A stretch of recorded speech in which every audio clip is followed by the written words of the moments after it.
Hello नमस्कार दोस्तों। आज बीएसएससी सीजीएल 4 क्राउन बुक का दोस्तों सेट नंबर 8 की ओर चल रहे हैं। सेट नंबर 1 से लेकर के 7 तक हो चुका है, जिसका लिंक हमारे वीडियो का डिस्क्रिप्शन बॉक्स में दिया हुआ है। आप चाहे तो वहां से देख सकते हैं। अगर इन सभी सेट का फुल सेट का पीडीएफ चाहिए दोस्तों तो हमारे टेलीग्राम चैनल एबीसीबी सुमन के साथ जरूर ज्वाइन करें। वहां पर आपको बहुत सारे एग्जाम का पीडीएफ मिल जाएगा, तो आप वहां से फायदा उठा सकते हैं दोस्तों। इस किताब में दोस्तों अच्छे लेवल का क्वेश्चन दिया हुआ है, तो आप अच्छी तरीके से इसको एक बार देख लीजिएगा ताकि एग्जाम में फायदा करें। तो आइए दोस्तों हम लोग चलते हैं सेट नंबर 8 की ओर चलते हैं क्वेश्चन नंबर 1 से। मेरे साथ बने रहिएगा दोस्तों। लाभ का नव प्रवर्तन सिद्धांत किसने प्रतिपादित किया था? लाभ का नव प्रवर्तन सिद्धांत शुम्पीटर के द्वारा प्रतिपादित किया गया था। क्वेश्चन नंबर 2, वह प्रथम भारतीय कौन थे जो ब्रिटिश हाउस ऑफ कॉमन्स के सदस्य चुने गए थे? तो ब्रिटिश हाउस ऑफ कॉमन्स के सदस्य दादा भाई नौरोजी के द्वारा चुना गया था। दादा भाई नौरोजी 1892 के चुनाव में फिन्सबरी सेंट्रल चुनाव क्षेत्र से यह जो है निर्वाचित हुआ था। वह ब्रिटिश हाउस ऑफ कॉमन्स के सदस्य के रूप में निर्वाचित होने वाले प्रथम भारतीय और एशियाई व्यक्ति थे। दादा भाई नौरोजी की बात करते हैं दोस्तों, तो इन्होंने कांग्रेस का जो अधिवेशन हुआ था 3 बार अधिवेशन की अध्यक्षता किया था। कौन कौन का था दोस्तों? एक तो 1886 के कलकत्ता अधिवेशन, ठीक है, 1886 के कलकत्ता अधिवेशन जो भारतीय राष्ट्रीय कांग्रेस के दूसरा अधिवेशन था, ठीक है। एक है दोस्तों 1893 के लाहौर अधिवेशन, ठीक है। और तीसरा कौन है? 1906 के कोलकाता अधिवेशन, 1906 के कलकत्ता अधिवेशन की अध्यक्षता किया था। इसी अधिवेशन में स्वराज शब्द का भी प्रयोग किया था दादा भाई नौरोजी ने। इन्हीं के द्वारा जो है धन निकासन सिद्धांत भी दिया गया था, धन निकासन के सिद्धांत भी दिया गया था। आइए दोस्तों क्वेश्चन नंबर 3 की ओर चलते हैं। मोहम्मद बिन तुगलक ने अपनी राजधानी कहां से कहां बदली थी? तो मोहम्मद बिन तुगलक ने अपनी राजधानी दिल्ली से दौलताबाद स्थानांतरित किया था, ठीक है। इन्होंने स्थानांतरण जो है 1327 में किया था। मोहम्मद बिन तुगलक की बात करते हैं दोस्तों, तो इन्होंने बहुत सारा कार्य किया था दोस्तों। जैसे में संकेतिक मुद्रा का प्रचालन किया था, ठीक है, संकेतिक मुद्रा का प्रचालन किया था। इसमें इन्होंने कृषि में सुधार भी किया था, ठीक है। और दीवान कोही, आप सुने होंगे दोस्तों, दीवान कोही जो कि कृषि विभाग था, इसी के द्वारा जो है बनाया गया था, ठीक है। इसे स्वप्नशील, पागल और रक्त पिपासु के नाम से भी जानते हैं मोहम्मद बिन तुगलक को। क्वेश्चन नंबर 4, किस राजवंश के शासन काल में चीन के ग्रेट वॉल का निर्माण हुआ था? तो चीन के ग्रेट वॉल का निर्माण चीन वंश के शासन काल में हुआ था, चीन वंश के शासन काल में। क्वेश्चन नंबर 5, न्याय सूत्र किसने लिखा था दोस्तों? तो न्याय सूत्र जो है गौतम के द्वारा लिखा गया था, ठीक है। अगर साख्य दर्शन की बात करते हैं दोस्तों, साख्य दर्शन का संबंध किससे है? कपिल से। साख्य दर्शन का संबंध किससे है दोस्तों? कपिल से है। अगर योग सूत्र की बात करते हैं, योग सूत्र, इसका संबंध किससे है? पतंजलि से, ठीक है। मीमांसा सूत्र का संबंध जैमिनी से है, ठीक है। मीमांसा सूत्र का संबंध जैमिनी से है। तो इसका ऑप्शन नंबर क्या हो जाएगा? बी हो जाएगा। क्वेश्चन नंबर 6, मेरियाना गर्त पृथ्वी के पानी में सर्वाधिक गहरा गर्त है, ठीक है। मेरियाना गर्त पृथ्वी के पानी में सबसे अधिक गहरा गर्त है। यह निम्नलिखित में किस महासागर में स्थित है? तो मेरियाना गर्त की बात करते हैं तो यह प्रशांत महासागर में स्थित है। ऑप्शन नंबर सी हो जाएगा। प्रशांत महासागर जो है 5 महासागर में सबसे बड़ा महासागर और सबसे गहरा महासागर भी है, ठीक है। मेरियाना गर्त की गहराई की बात करते हैं दोस्तों तो लगभग 11,000 मीटर ये गहरा है, याद रखिएगा दोस्तों, ठीक है। इसे चैलेंजर गर्त के नाम से भी जानते हैं। प्रशांत महासागर के आकार कैसा है दोस्तों? तो उल्टा भी आकार के है, ठीक है, उल्टा भी आकार का है। क्वेश्चन नंबर बढ़ते हैं 7 की ओर। मसाई निम्न में से किस देश की जनजाति है? मसाई केन्या की जनजाति है। Option number 1। Question number 8, JPEG का संक्षिप्त रूप क्या होगा, किसका है? देखिए तो जेपीईजी मतलब joint photography expert group, joint photographic expert group. Question number आते हैं 9 की ओर। कहता खाली स्थान दिया हुआ है, समविष्टि का वह संख्या जो दी गई समय अवधि के दौरान आवास छोड़कर कहीं और चले गए हैं, उसे क्या कहते हैं दोस्तों? उत्प्रवासन कहते हैं, ठीक है, उत्प्रवासन। बेटी बचाओ बेटी पढ़ाओ अभियान के अंतर्गत प्रधानमंत्री नरेंद्र मोदी के द्वारा कौन सा योजना प्रारंभ किया गया था? कौन सा योजना दोस्तों? सुकन्या समृद्धि योजना। बेटी बचाओ बेटी पढ़ाओ की बात करते हैं दोस्तों, इसका शुभारंभ जनवरी 2015 में हुआ था। इस योजना के तहत दो योजना का शुभारंभ हुआ था, एक तो बेटी बचाओ बेटी पढ़ाओ, उसके साथ ही सुकन्या समृद्धि योजना का प्रारंभ किया गया था। सुकन्या समृद्धि योजना की बात करते हैं दोस्तों, तो इसमें क्या होता है कि इस योजना के अंतर्गत 10 वर्ष से कम लड़कियों को बैंक खाता अधिक ब्याज और आयकर लाभ से मुक्त होगा। ठीक है, आइए क्वेश्चन नंबर आते हैं दोस्तों 11 की ओर। दोस्तों अगर वीडियो पसंद आए तो प्लीज आपसे एक निवेदन है दोस्तों कि एक लाइक जरूर करें, एक लाइक जरूर करें दोस्तों, आपसे एक ही निवेदन है। आइए दोस्तों क्वेश्चन नंबर 11, छठा अंतर्राष्ट्रीय धर्म सम्मेलन कहाँ आयोजित किया गया था? छठा अंतर्राष्ट्रीय धर्म सम्मेलन का आयोजन नालंदा में किया गया था। ऑप्शन नंबर बी हो जाएगा। नालंदा की बात करते हैं दोस्तों, यानी नालंदा विश्वविद्यालय। ठीक है, नालंदा विश्वविद्यालय की बात करते हैं दोस्तों, विश्वविद्यालय की बात करते हैं दोस्तों, इसका संस्थापक कौन है दोस्तों? कुमार गुप्त जो है इसका संस्थापक है। ठीक है, इसका स्थापना 5वीं सदी में हुआ था तथा बख्तियार खिलजी जो है 12वीं सदी में इसका विनाश कर दिया था, खत्म कर दिया गया था। क्वेश्चन नंबर 12, अंग्रेजी भाषा की श्रेणी में साहित्य अकादमी पुरस्कार 2024 किसने जीता है? साहित्य अकादमी पुरस्कार 2024 स्ट्रीन कीर ने जीता है। ठीक है, स्ट्रीन कीर जो है नागालैंड की लेखिका है, नागालैंड की लेखिका है दोस्तों। इनका उपन्यास स्पिरिट नाइट के लिए जो है यह पुरस्कार से सम्मानित किया गया था। ठीक है, साहित्य अकादमी की बात करते हैं दोस्तों, तो यह जो है टोटल 24 भाषाओं के लेखक को प्रदान किया जाता है। ठीक है, एक क्वेश्चन और बताइएगा दोस्तों, साहित्य अकादमी युवा पुरस्कार 2025 ये है दोस्तों साहित्य अकादमी पुरस्कार 2024। हमने पूछा साहित्य अकादमी युवा पुरस्कार 2025 किसको मिला है? तो युवा पुरस्कार 2025 में हिंदी भाषा में पार्वती तिर्की को मिला है। ठीक है, पार्वती तिर्की को मिला है। उनका कविता है फिर उगना के लिए, याद रखिएगा, बहुत ही इंपॉर्टेंट है। क्वेश्चन नंबर 13, संपूर्ण भारत के भूभाग में मुक्त रूप से आगमन करने का अधिकार भारतीय संविधान के किस अनुच्छेद के अंतर्गत मौलिक अधिकार है? बताइएगा दोस्तों। तो अनुच्छेद 19 के तहत, अनुच्छेद 19 के तहत। अच्छा, अनुच्छेद 20 में क्या है दोस्तों? अनुच्छेद 20 में अपराधों के लिए दोष सिद्धि का संरक्षण दिया गया है। ठीक है, अनुच्छेद 20 के बाद अनुच्छेद 21 में क्या है दोस्तों? जीवन और व्यक्तिगत स्वतंत्रता का अधिकार, जीवन और व्यक्तिगत स्वतंत्रता का अधिकार दिया गया है। अनुच्छेद 24 में क्या है दोस्तों? बाल श्रम पर प्रतिबंध लगाया गया है। अनुच्छेद 14 में क्या है दोस्तों? विधि के समक्ष समता। ठीक है, विधि के समक्ष समता का उल्लेख किया गया है। क्वेश्चन नंबर आते हैं 14 की ओर, संतुलित रूप से प्रबंधित वन किस प्रकार के अनेक योगदान दे सकते हैं? इस विषय में जागरूकता फैलाने के लिए 21 मार्च को मनाए जाने वाले अंतर्राष्ट्रीय वन दिवस का मुख्य थीम क्या था? तो अंतर्राष्ट्रीय वन दिवस का मुख्य थीम की बात करते हैं दोस्तों, तो क्या हो जाएगा? वन और शिक्षा। ठीक है, ऑप्शन नंबर बी हो जाएगा। क्वेश्चन नंबर 15, निम्नलिखित में कौन सी धातु सबसे अधिक प्रतिक्रियाशील है? तो ऑप्शन के अनुसार जो है सबसे अधिक प्रतिक्रियाशील हो जाएगा दोस्तों कैल्शियम। ठीक है, और सबसे कम अभिक्रियाशील वाला धातु कौन है दोस्तों? तो सोना हो जाएगा। सोना जो है सबसे कम प्रतिक्रियाशील या अभिक्रियाशील है। आप देखते होंगे दोस्तों, सोना को कहीं भी गाड़ दीजिए, दफना दीजिए, उसका कलर में चाहे रंग में किसी भी चीज में कोई परिवर्तन नहीं होता है। ठीक है, यानी सबसे कम अभिक्रियाशील है। क्वेश्चन नंबर 16, मदर टेरेसा के बाद किस भारतीय ने नोबेल शांति पुरस्कार 2025 प्राप्त किया है? तो मदर टेरेसा के बाद किसको मिला है दोस्तों? अच्छा, पहले मदर टेरेसा कब मिला है? तो मदर टेरेसा को 1979 में शांति का नोबेल पुरस्कार मिला था। इसके बाद जो है, इसके बाद कैलाश सत्यार्थी को मिला है। कैलाश सत्यार्थी कब मिला है दोस्तों? 2014 में नोबेल के शांति पुरस्कार से सम्मानित किया गया था। ठीक है, और हाल फिलहाल में 2019 में अभिजीत बनर्जी को मिला है।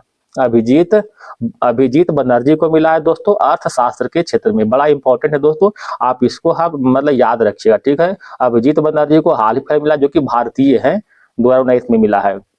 बताइएगा दोस्तों, अब तक जो है कितने भारतीय को नोबेल पुरस्कार से सम्मानित किया गया था? तो अब तक जो है टोटल 12 भारतीयों को नोबेल पुरस्कार मिला है। 12 भारतीय में से दोस्तों 5 तो पूर्णतः भारतीय है, जो कि भारत में निवास कर रहे हैं, भारत का जन्म है, सब कुछ है। इसमें 7 भारतीय जो है भारतीय मूल का है, ठीक है। 7 जो है भारतीय मूल का है। क्वेश्चन पूछा गया एग्जाम में दोस्तों, याद रखिएगा। तो अब तक टोटल 12 को मिल चुका है। क्वेश्चन नंबर 17, निम्नलिखित में किस एक पुरास्थल से पाषाण संस्कृति से लेकर के हड़प्पा संस्कृति तक अवशेष प्राप्त हुआ है? बताइएगा दोस्तों। तो मेहरगढ़, ठीक है, ऑप्शन नंबर बी हो जाएगा। अच्छा, कालीबंगा कहाँ है दोस्तों? राजस्थान में स्थित है, ठीक है, राजस्थान में स्थित है कालीबंगा। क्वेश्चन नंबर 18, निम्नलिखित में किस नगर में प्रथम बौद्ध सभा आयोजित की गई थी? तो प्रथम बौद्ध सभा का आयोजन राजगीर में हुआ था, ठीक है। प्रथम बौद्ध सभा की बात करते हैं दोस्तों, तो इसका आयोजन 483 बीसी में हुआ था, ठीक है, आजाद शत्रु के शासनकाल में। आजाद शत्रु के शासनकाल में हुआ था। कहाँ हुआ था दोस्तों? तो राजगीर में हुआ था। इसका अध्यक्ष की बात करते हैं तो अध्यक्षता था महाकश्यप के। महाकश्यप जो है इसका अध्यक्ष थे। तो प्रथम बौद्ध परिषद हुआ था। द्वितीय बौद्ध परिषद की बात करेंगे दोस्तों, तो यह 383 में हुआ था, ठीक है, 383 बीसी में। और तृतीय बौद्ध परिषद की बात करेंगे तो कब हुआ था दोस्तों? 250 बीसी में हुआ था। और चतुर्थ बौद्ध परिषद की बात करेंगे तो ईसा पूर्व के प्रथम शताब्दी में हुआ था, याद रखिएगा। क्वेश्चन नंबर बढ़े 19 की ओर। आशा करते हैं दोस्तों आप लोग का सेशन पसंद आ रहा होगा। अगर पसंद आ रहा है तो प्लीज एक लाइक जरूर कीजिएगा और कमेंट, कम से कम एक अच्छे कमेंट जरूर प्रदान करें दोस्तों। निम्नलिखित में कौन सा एक जैन तीर्थकर नहीं था? बताइएगा। तो जैन तीर्थकर इसमें नाथ मुनि नहीं थे। बाकी चंद्र प्रभु, नेमी और संभव ये सभी जो है जैन तीर्थकर थे। जैन तीर्थकर की बात करते हैं दोस्तों तो टोटल 24 जैन तीर्थकर हैं, ठीक है। जिसमें प्रथम जैन तीर्थकर की बात करते हैं, प्रथम कौन था दोस्तों? प्रथम में था ऋषभ देव। ऋषभ देव प्रथम जैन तीर्थकर थे। इनका प्रतीक चिन्ह था दोस्तों बैल या फिर साढ़। द्वितीय जैन तीर्थकर की बात करते हैं तो द्वितीय में कौन है दोस्तों? अजीत नाथ। अजीत नाथ, इसका जो प्रतीक क्या है दोस्तों? हाथी, ठीक है। और 24वें जैन तीर्थकर की बात करते हैं तो क्या हो जाएगा दोस्तों? महावीर, ठीक है। महावीर जो है 24वें जैन तीर्थकर है, याद रखिएगा। क्वेश्चन नंबर आते हैं 20, अशोक के शासन काल में बौद्ध सभा किस नगर में आयोजित की गई थी? तो अशोक के शासन काल में तृतीय बौद्ध संगति हुआ था, ठीक है। अशोक के शासन काल में जो है तृतीय बौद्ध संगति हुआ था, जो कि पाटलिपुत्र में आयोजन हुआ था। यह आयोजन कब हुआ था दोस्तों? 383 बीसी में हुआ था। इसका अध्यक्ष कौन था दोस्तों? इसमें जो है प्रथम का अध्यक्ष था दोस्तों महाकश्यप। दूसरा का अध्यक्ष होगा दोस्तों, दूसरा में था साबाकामी, ठीक है, साबाकामी। और यहाँ पर दिया हुआ तीसरा के अध्यक्ष कौन था दोस्तों? मोगलीपुत्र तीस था, ठीक है। तीसरा के कौन था दोस्तों? मोगलीपुत्र तीस था, इसका अध्यक्षता था, तो याद रखिएगा ये सभी। अच्छा, तृतीय बौद्ध संगति में ही अभिधम पिटक की रचना भी हुआ था, ठीक है, तृतीय बौद्ध संगति में। क्वेश्चन नंबर 21, निम्नलिखित में किसने गुलरुखी उपनाम से अपनी कविता की रचना किया था? तो गुलरुखी के उपनाम से अपनी कविता की रचना जो है सिकंदर लोदी ने किया था। ऑप्शन नंबर सी हो जाएगा, ठीक है। इनका एक श्रेष्ठ ग्रंथ है दोस्तों, क्या नाम उसका है? लज्जत ए सिकंदरी, ठीक है, लज्जत ए सिकंदरी। ये सिकंदर लोदी का ग्रंथ है, ठीक है। यह जो है एक फारसी भाषा के बहुत बड़ा ज्ञाता था सिकंदर लोदी। क्वेश्चन नंबर 22, शिवाजी की राजधानी कहां पर थी?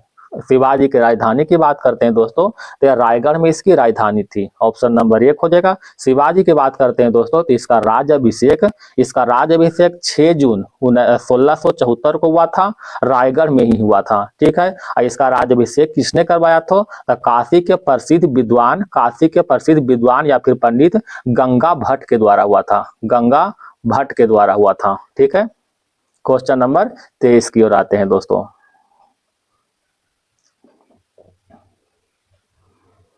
भारत में प्रथम रेलवे लाइन किस ब्रिटिश गवर्नर के समय बिछाई गई थी?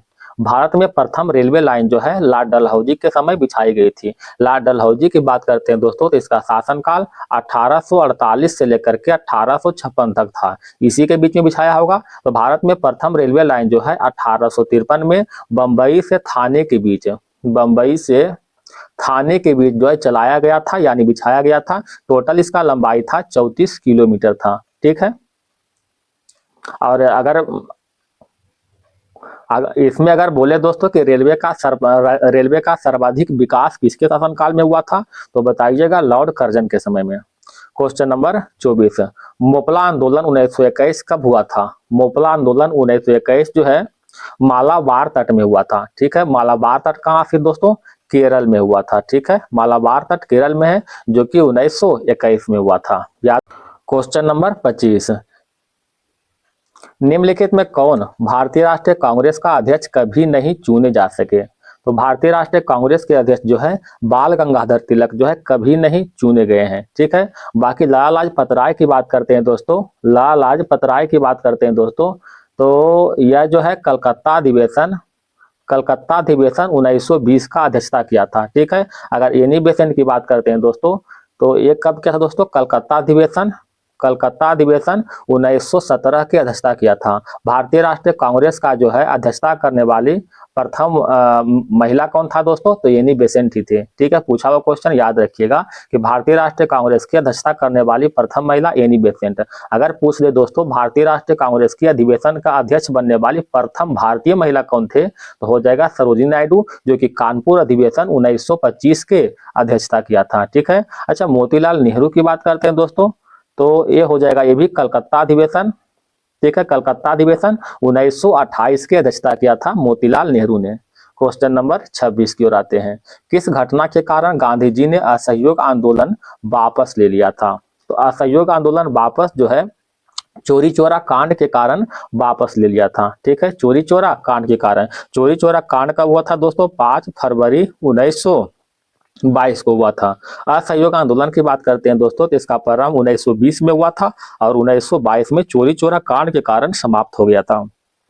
काकोरी कांड कब हुआ था? 9 अगस्त 1925 को हुआ था। जालियांवाला बाग हत्याकांड की बात करते हैं दोस्तों, तो ये जो है हुआ था 13 अप्रैल 1919 को हुआ था। अगर मुजफ्फरपुर बम कांड की बात करते हैं दोस्तों, तो ये कब हुआ था? 1908 में हुआ था। इसके अंतर्गत जो है खुदीराम बोस और प्रफुल्ल चौकी ने किंग्स फोर्ट को मारने का प्रयास किया था मुजफ्फरपुर बम कांड के अंतर्गत। अच्छा, इसका जो है काकोरी कांड को नाम बदल करके जो है फिलहाल क्या किया गया था दोस्तों? काकोरी ट्रेन एक्शन कर दिया है। ठीक है, नाम चेंज करके। आइए दोस्तों क्वेश्चन नंबर 27 की ओर चलते हैं। निम्नलिखित में कौन अक्साई चीन का भाग है? अक्साई चीन का भाग कौन है? तो लद्दाख पठार जो है अक्साई चीन का भाग है। क्वेश्चन नंबर 28, निम्न में से कौन सा हिमनद सबसे बड़ा है? तो सबसे बड़ा हिमनद की बात करते हैं दोस्तों, सियाचिन है। उससे अगर सेकंड नंबर पर बात करते हैं तो बाल्टेरो जो है सेकंड नंबर पर है। ठीक है, तो ऑप्शन नंबर 1 हो जाएगा सबसे बड़ा। क्षेत्रफल के क्रम में जो है भारत के 3 बड़े राज्य कौन है? तो सबसे अधिक क्षेत्रफल राजस्थान का है, दूसरा में मध्य प्रदेश और तीसरा में महाराष्ट्र का है। ठीक है, तो ऑप्शन नंबर 1 हो जाएगा। ठीक है, बताइएगा दोस्तों सबसे अधिक वन का क्षेत्रफल कहाँ है दोस्तों? तो सबसे अधिक वन जो है मध्य प्रदेश में है। ठीक है, अनुसूचित जनजाति सबसे अधिक कहाँ है दोस्तों? मध्य प्रदेश में है। ठीक है, क्वेश्चन नंबर 30, इनमें गंगा की कौन सी सहायक नदी उत्तर वाहिनी है? ठीक है, तो उत्तर वाहिनी की बात करते हैं दोस्तों। उत्तर वाहिनी मतलब क्या होता है दोस्तों? कि उत्तर की ओर प्रवाहित होने वाला। देखिएगा दोस्तों मैप में थोड़ा देखिएगा। ठीक है, आप देख रहे हैं दोस्तों उत्तर की ओर, उत्तर में प्रवाहित हो रहा है दोस्तों। एक है, एक सेकंड दोस्तों, यहाँ पर देखिए सोन, केन, बेतवा, सिंध, ठीक है, प्रभावती, ये से भी देख रहे हैं उत्तर की ओर प्रवाहित हो रहा है। देख रहे हैं दोस्तों दक्षिण से उत्तर की ओर प्रवाहित हो रहा है। तो केन हो जाएगा, सोन, बेतवा, चंबल, ठीक है, ये सभी क्या हो जाएगा? उत्तर की ओर प्रवाहित हो रहा है। तो आप ऑप्शन में चेक कर सकते हैं दोस्तों, ऑप्शन में कहाँ है। एक सेकेंड दोस्तों, आप देख रहे होंगे,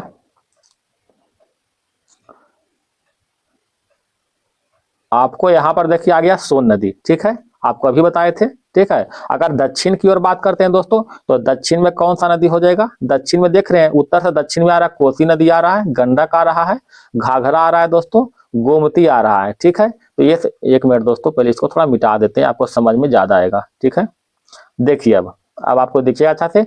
ऊपर अगर दक्षिण की ओर पूछेगा, उत्तर से दक्षिण की ओर, मतलब ये सभी नदियां जो है हिमालय से निकल रहा है। ठीक है, तो ऊपर से देखिए आ रहा है, एक आपको मतलब कोसी हो जाएगा दोस्तों, गंडक, गोमती, रामगंगा, घाघरा, ये सभी जो है उत्तर से दक्षिण की ओर प्रवाहित हो रहा है। ठीक है, और ये गंगा नदी में आकर के मिल रहा है। ठीक है, ये देख रहे गंगा नदी, ये आपको गंगा नदी है, यहाँ पर आकर के मिल रहा है। तो आइए दोस्तों, अच्छा गंगा नदी की लंबाई की बात करते हैं दोस्तों। तो लंबाई कितना है टोटल? 2525 किलोमीटर है, याद रखिएगा दोस्तों।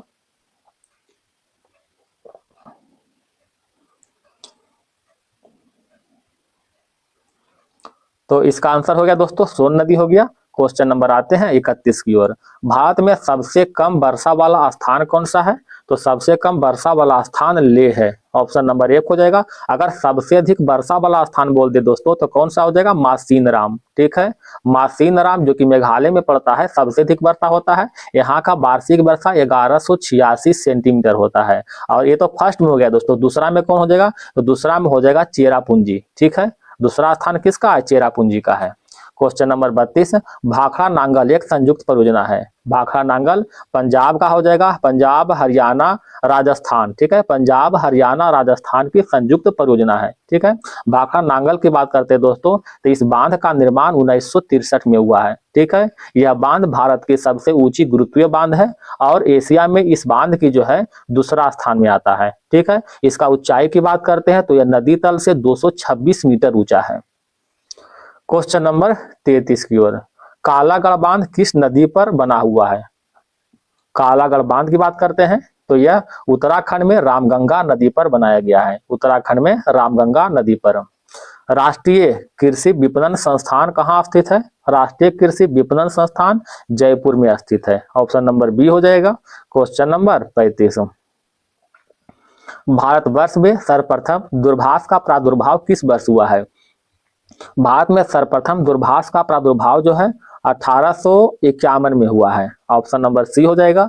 मृतक घाटी जानी जाती है, मृतक घाटी अत्यधिक उष्णता के लिए जानी जाती है, मृतक घाटी अत्यधिक उष्णता के जानती है। यह घाटी कहाँ स्थित है दोस्तों? डेथ वैली कैलिफोर्निया में, डेथ वैली कैलिफोर्निया में स्थित है, कैलिफोर्निया में स्थित है, याद रखिएगा। क्वेश्चन नंबर आते हैं दोस्तों 37 की ओर। जिस महासागर में सारगैसो संबंधित है वह क्या है?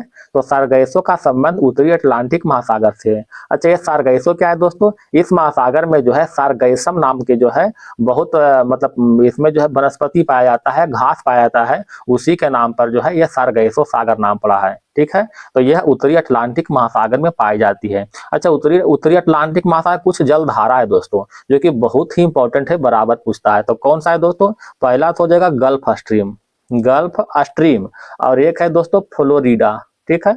गल्फ स्ट्रीम जलधारा, एक फ्लोरिडा, दोनों को दोनों जो है गर्म जलधारा है उत्तर अटलांटिक महासागर का। एक आता है दोस्तों लेब्राडोर, ठीक है, लेब्राडोर, और एक कनारी आता है दोस्तों। ये दोनों ठंडी जलधारा है, ठीक है, उत्तर अटलांटिक महासागर की। आइए दोस्तों क्वेश्चन नंबर 38 की ओर आते हैं। कहता है कौन सा सुमेलित नहीं है? देखिएगा, पिग्मी जनजाति कांगो बेसिन, आगामी नागालैंड, एनू जनजाति जापान, एक खिरगिज दिया हुआ सूडान, एक गलत है दोस्तों। खिरगिज कहाँ की जनजाति दोस्तों? खिरगिज जो है मध्य एशिया की जनजाति है, मध्य एशिया की जनजाति है, ठीक है। क्वेश्चन नंबर 39 की ओर आते हैं। बिहार राज्य अल्पसंख्यक वित्तीय निगम की स्थापना कब हुआ था? तो बिहार राज्य अल्पसंख्यक वित्तीय निगम की स्थापना जो है 1984 में हुआ है, 1984 में। इसका मुख्यालय यानी हेडक्वार्टर की बात करते हैं दोस्तों, पटना है, ठीक है। सार्क के बारे में कौन सा कथन सही नहीं है? सार्क में टोटल 8 देश हैं, बिल्कुल सही है दोस्तों। स्थापना 1964 में हुआ था, जो कि गलत है। स्थापना कब हुआ था? 1985 में इसका स्थापना हुआ था, सॉरी 1985 में इसका स्थापना हुआ था बांग्लादेश ढाका में, ठीक है। इसका सबसे पहला सम्मेलन ढाका में आयोजित हुआ था, सही है। इसका उद्देश्य दक्षिण एशिया में आपसी सहयोग को बढ़ावा देना, ये भी सही है। तो ऑप्शन नंबर बी गलत है। अच्छा, सार्क में 8 देश है दोस्तों, अगर 8 देश का नाम जान लेते हैं तो बहुत ही अच्छा होगा, इसलिए इसका नाम जरूर याद रखिएगा, ठीक है। इसका नाम क्या है दोस्तों? पहला तो हो जाएगा अफगानिस्तान, अफगानिस्तान, ठीक है। दूसरा हो जाएगा दोस्तों बांग्लादेश, बांग्लादेश। तीसरा हो जाएगा दोस्तों नेपाल। चौथा में क्या हो जाएगा दोस्तों? मालदीव, मालदीव। पांचवा में दोस्तों पाकिस्तान, पाकिस्तान के बाद दोस्तों श्रीलंका आ जाएगा, श्रीलंका के बाद दोस्तों भारत। कुछ छूटा क्या दोस्तों? देखिए तो एक भूटान भी छूटा हुआ दोस्तों, भूटान। 1 2 3 4 5 6 7 8 हो गया, ठीक है। इसका एक ट्रिक है दोस्तों, शायद आप जानते हैं तो अच्छी बात है। 2 बैंक का नाम है SBI, ठीक है। PNB, दो बैंक है दोस्तों, एक याद रखिएगा, दो MA, ठीक है, मास्टर ऑफ आर्ट्स, ठीक है। तो SBI PNB MA। एस से क्या होगा दोस्तों, श्रीलंका हो गया, बी से बांग्लादेश, आई से इंडिया, पी से पाकिस्तान, एन से नेपाल, बी से भूटान, एम से हो जाएगा दोस्तों मालदीव, ए से अफगानिस्तान। याद रखिएगा SBI PNB MA। आइए क्वेश्चन नंबर 14, भौगोलिक संकेतन GI टैग किस एक्ट के अनुसार दिया जाता है? भौगोलिक संकेतन GI टैग जो है 1999 के अधिनियम के अनुसार दिया जाता है। अच्छा, यह एक्ट लागू कब हुआ था दोस्तों? इसका लागू जो है 2003 में लागू हुआ था। Question number 42, global gender gap report कौन जारी करता है? ग्लोबल जेंडर गैप रिपोर्ट जो है विश्व आर्थिक मंच यानी WEF के द्वारा जारी किया जाता है, world economic forum. Question number 43, भारतीय संविधान का कौन सा अनुच्छेद राष्ट्रपति के पद के लिए पुनः निर्वाचन की योग्यताएं निर्धारित करता है? तो राष्ट्रपति के पद के लिए पुनः निर्वाचन की योग्यताएं की बात करते हैं दोस्तों, तो 57 हो जाएगा, ठीक है, पुनर्निर्वाचन। आइए दोस्तों राष्ट्रपति संबंधित सभी अनुच्छेद देखते हैं, ठीक है। पहला तो दोस्तों अनुच्छेद 52, अनुच्छेद 52 में क्या होगा दोस्तों, भारत का एक राष्ट्रपति होगा। अनुच्छेद 53 की बात करते हैं तो राष्ट्रपति यानी संघ की कार्यपालिका शक्ति राष्ट्रपति में निहित है, अनुच्छेद 53 में। अनुच्छेद 54 में हो जाएगा राष्ट्रपति का चुनाव, ठीक है। अनुच्छेद 55 में हो जाएगा दोस्तों निर्वाचन का नियम, अनुच्छेद 55 में हो जाएगा, ठीक है। अनुच्छेद 57 में दोस्तों पुनर्निर्वाचन हो जाएगा। और अनुच्छेद 58 की बात करते हैं तो राष्ट्रपति की अर्हताएं हैं। अनुच्छेद 60 की बात करते हैं दोस्तों तो राष्ट्रपति का शपथ का उल्लेख किया गया है। महाभियोग, राष्ट्रपति पर महाभियोग अनुच्छेद 61 के तहत, और राष्ट्रपति क्षमा दान करेगा अनुच्छेद 72 के तहत। तो शायद आपको याद हो गया होगा दोस्तों, एक बार फिर से बोलते हैं, भारत का एक राष्ट्रपति होगा अनुच्छेद 52 के तहत। संघ की कार्यपालिका शक्ति राष्ट्रपति में निहित है, अनुच्छेद 53 के तहत। राष्ट्रपति का चुनाव अनुच्छेद 54 के तहत, चुनाव का यानी निर्वाचन का नियम अनुच्छेद 55 के तहत, पुनर्निर्वाचन होगा अनुच्छेद 57 के तहत, ठीक है। इसका जो है राष्ट्रपति के अर्हताएं का उल्लेख अनुच्छेद 58 के तहत, शपथ 60 है, महाभियोग 61 और क्षमादान अनुच्छेद 72 के तहत। आइए दोस्तों क्वेश्चन नंबर 44, राज्यसभा में राज्यों को प्रतिनिधित्व निम्नलिखित में से किस आधार पर दिया जाता है? तो राज्यसभा में प्रतिनिधित्व जो है उसकी जनसंख्या के अनुपात के स्थान के आधार पर दिया जाता है। अच्छा, राज्यसभा में सीटों का निर्वाचन जो है चौथी अनुसूची के तहत किया जाता है। क्वेश्चन नंबर 45, निम्नलिखित में कौन सा सार्वजनिक व्यय पर संसदीय नियंत्रण का अंग नहीं है? तो सार्वजनिक व्यय पर संसदीय नियंत्रण का अंग नहीं है भारत के नियंत्रक महालेखा परीक्षक। भारत के नियंत्रक महालेखा परीक्षक की बात करते हैं दोस्तों, इसका वर्णन संविधान के अनुच्छेद 148 में है। अनुच्छेद 149 की बात करते हैं दोस्तों तो नियंत्रक महालेखा परीक्षक की कर्तव्य और शक्तियों का उल्लेख किया गया है, ठीक है, कर्तव्य और शक्तियों का उल्लेख किया गया है।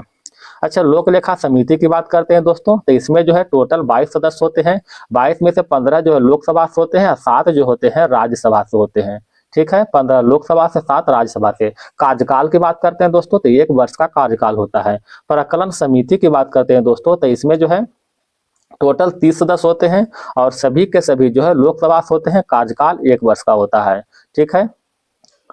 अगर सार्वजनिक उपक्रम समिति की बात करते हैं दोस्तों तो इसमें टोटल 22 सदस्य होते हैं, सेम टू सेम इसी के जैसा।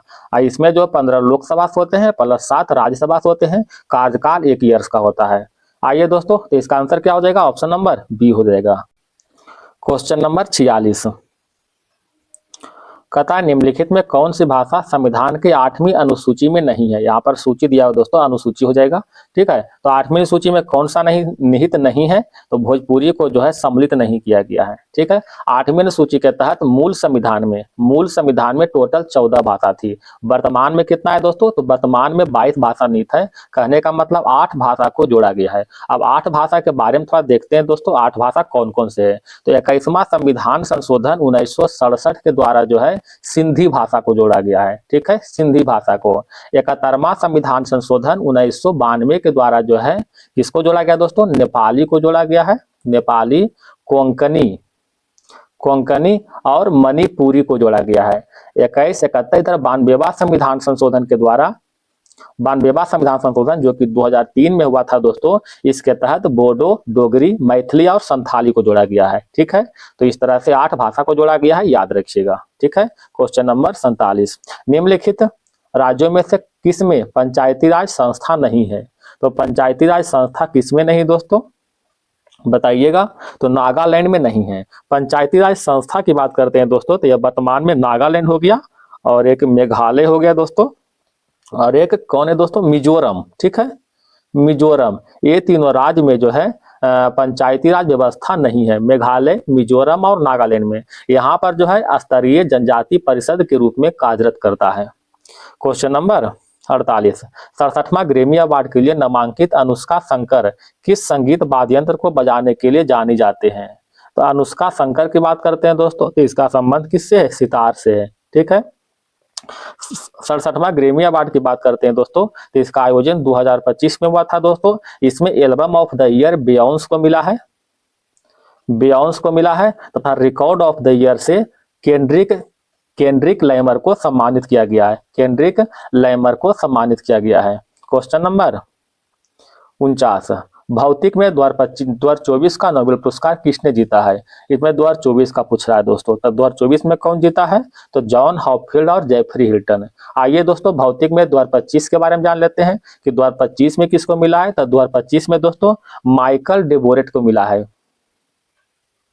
माइकल डेबोरेट को मिला है, जॉन क्लार्क को मिला है दोस्तों, और एक है दोस्तों John M Martins, John M Martins को मिला है, मार्टिनिन्स को मिला है। ठीक है, याद रखिए माइकल डेबोरेट, जॉन क्लार्क और जॉन एम मार्टिनिन्स को मिला है भौतिक में 2025 के क्षेत्र में नोबेल पुरस्कार। इसका जो एक ट्रिक है दोस्तों, अगर संभव है तो आप याद कर लीजिएगा। क्या इसका ट्रिक है दोस्तों, फिजिक्स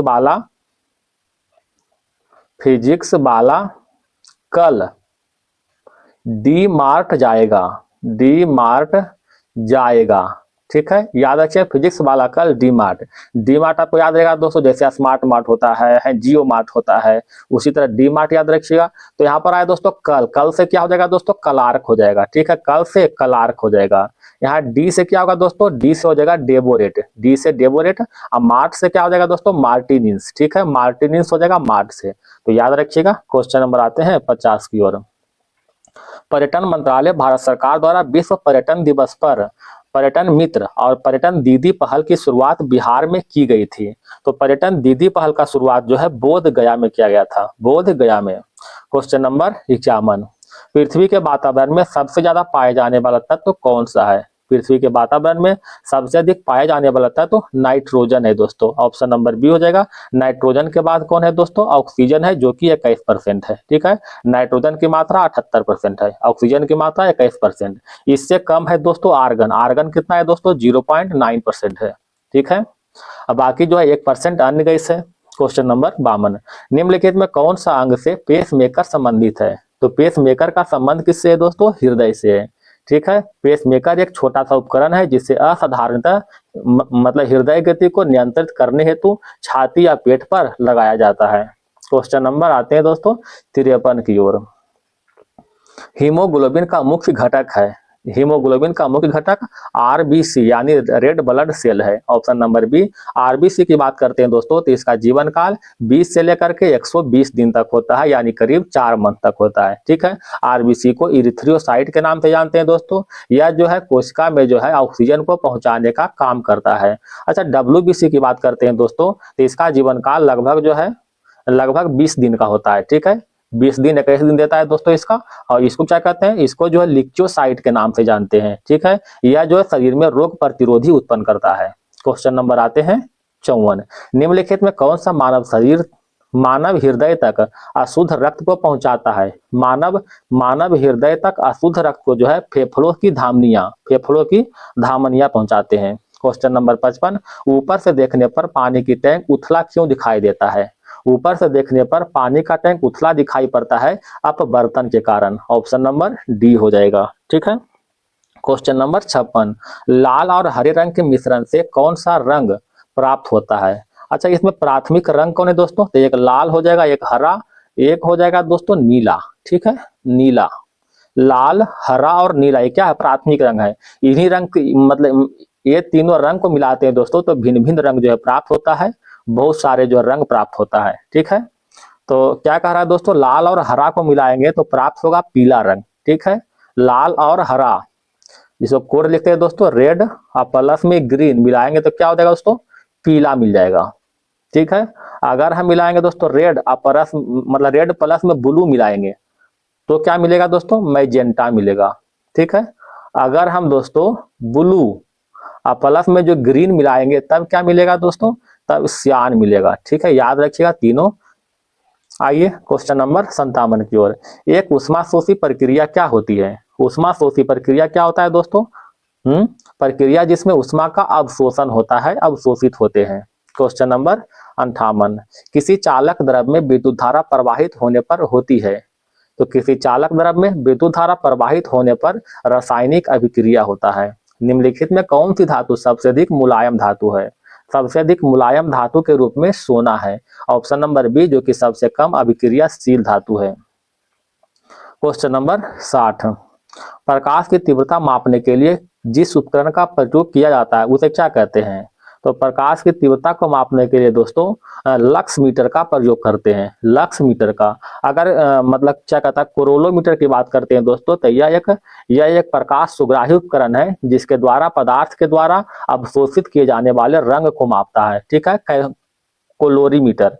और ये है दोस्तों एनीमोमीटर, तो आप जानते होंगे वायु की शक्ति या गति को मापता है एनीमोमीटर। एक है दोस्तों अल्टीमीटर, ऊंचाई को मापने में। ठीक है, वायुयान की ऊंचाई होता है ना, तो ऊंचाई को मापने में जो है अल्टीमीटर का प्रयोग करते हैं। कौन सा ऊंचाई, वायुयान की। क्वेश्चन नंबर आते हैं दोस्तों 61 की ओर। किसी वस्तु का पृथ्वी पर द्रव्यमान 100 kg है। ठीक है, अगर गुरुत्व जनित दिया हुआ इतना और चंद्रमा पर गुरुत्व जनित त्वरण इतना दिया हुआ है, तो चंद्रमा पर वस्तु का द्रव्यमान क्या होगा। देखिए दोस्तों द्रव्यमान है, भार नहीं है, तो द्रव्यमान कहीं भी ले जाएंगे तो 100 ग्राम है, तो कहीं भी ले जाएंगे तो उसका द्रव्यमान 100 के 100 ग्राम ही रहेगा, कोई चेंज नहीं होगा। अगर यहाँ भार होता है दोस्तों, तो चंद्रमा पर भार कितना होता, 1/6 होता, मतलब 100/6 हो जाता भार इसका। ठीक है, लेकिन द्रव्यमान है तो द्रव्यमान में कोई चेंज नहीं होता है। क्वेश्चन नंबर 62, प्रकाश तंतु जिस सिद्धांत पर काम करता है वह है। प्रकाश तंतु जिस सिद्धांत पर काम करता है वह क्या, पूर्ण आंतरिक परिवर्तन है। ऑप्शन नंबर 1 यानी पूर्णांतरिक परिवर्तन के सिद्धांत पर प्रकाश तंतु काम करता है। एक रंगीन टेलीविजन में 3 आधारभूत रंगों के मिश्रण से रंग बनाते हैं, बताइएगा दोस्तों। तो लाल, हरा, नीला, जिसे कहते हैं प्राथमिक रंग के नाम से भी जानते हैं, जो उसके ऊपर अभी हम दिखा दिए थे दोस्तों कैसे कैसे रंग बनता है द्वितीयक रंग में। क्वेश्चन नंबर 64, जल के आयतन में क्या परिवर्तन होगा यदि तापमान 9 डिग्री सेल्सियस से गिराकर 3 डिग्री सेल्सियस कर दिया जाता है। तो जल के तापमान में जो है मतलब क्या होगा दोस्तों, पानी जम जाएगा, पानी सॉरी दोस्तों, तो पहले आयतन घटेगा बाद में बढ़ेगा, मिस्टेक से बोल दिए दोस्तों। ठीक है, पहले आयतन घटेगा बाद में क्या हो जाएगा, बढ़ेगा। ऑप्शन नंबर सी हो जाएगा। क्वेश्चन नंबर 65, निम्न में से किसकी तरंग लंबाई सबसे अधिक होती है। तो तरंग की लंबाई सबसे अधिक रेडियो तरंग की होती है। रेडियो तरंग की तरंग मतलब कितना होता है दोस्तों, इसका तरंग दैर्घ्य 1 मीटर से लेकर के 10 पावर 4 मीटर तक होता है तरंग दैर्घ्य। ठीक है, क्वेश्चन नंबर 66, श्वेत प्रकाश के नली में कैसे पैदा करते हैं। तो श्वेत प्रकाश के नली में तंतु को गर्म करके पैदा करते हैं, तंतु को गर्म करके। जल अपघटन में ऊर्जा किस रूप में उत्पन्न होती है। जल अपघटन में ऊर्जा उष्मा ऊर्जा के रूप में उत्पन्न होती है, उष्मा ऊर्जा के रूप में। सबसे भारी प्राकृतिक तत्व कौन सा है दोस्तों, सबसे भारी प्राकृतिक तत्व के रूप में हो जाएगा यूरेनियम। ऑप्शन नंबर 1 हो जाएगा यूरेनियम। यूरेनियम का परमाणु क्रमांक 92 होता है दोस्तों।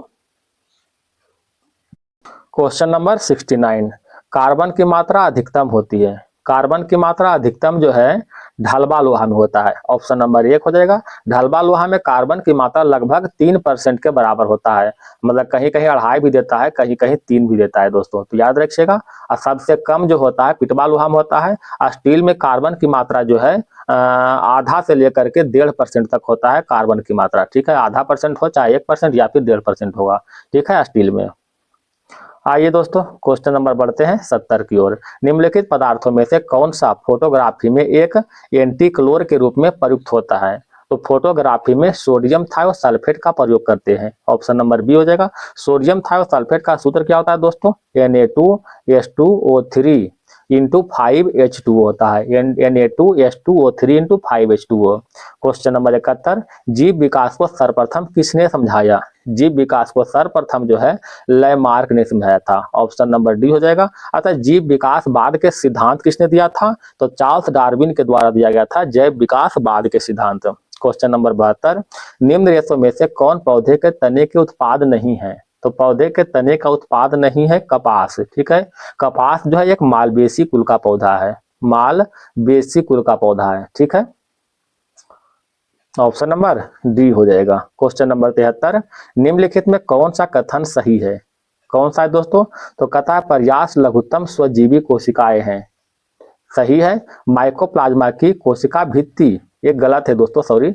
माइकोप्लाज्मा की कोशिका भित्ति एमिनो शर्करा की बनी होती है, ये भी गलत है। ठीक है, विषाणु सम एकल तंतु आरएनए अणु के बनी होती, ये सही है दोस्तों। ठीक है, तो ऑप्शन नंबर सी क्या हो जाएगा? सही हो जाएगा। क्वेश्चन नंबर 75 दोस्तों, किस प्राणी के जीवन द्रव में हीमोग्लोबिन का विलय हो जाता है? तो हीमोग्लोबिन का विलय जो है केचुआ में होता है। ठीक है, और केचुआ एक एनेलिडा संघ की प्राणी है, एनेलिडा संघ की प्राणी है। क्वेश्चन नंबर लास्ट है दोस्तों, हरे पौधे द्वारा प्रकाश संश्लेषण की प्रक्रिया में प्रयुक्त सौर ऊर्जा का रूपांतरण किस रूप में होता है? तो प्रयुक्त सौर ऊर्जा का रूपांतरण जो है रासायनिक ऊर्जा में होता है। Option number 1। क्वेश्चन समाप्त हो गया दोस्तों। अगर वीडियो पसंद आए तो प्लीज एक लाइक जरूर कीजिएगा और चैनल को सब्सक्राइब करके थोड़ा सा सपोर्ट भी प्रदान करें दोस्तों। धन्यवाद, आपका दिन शुभ रहे।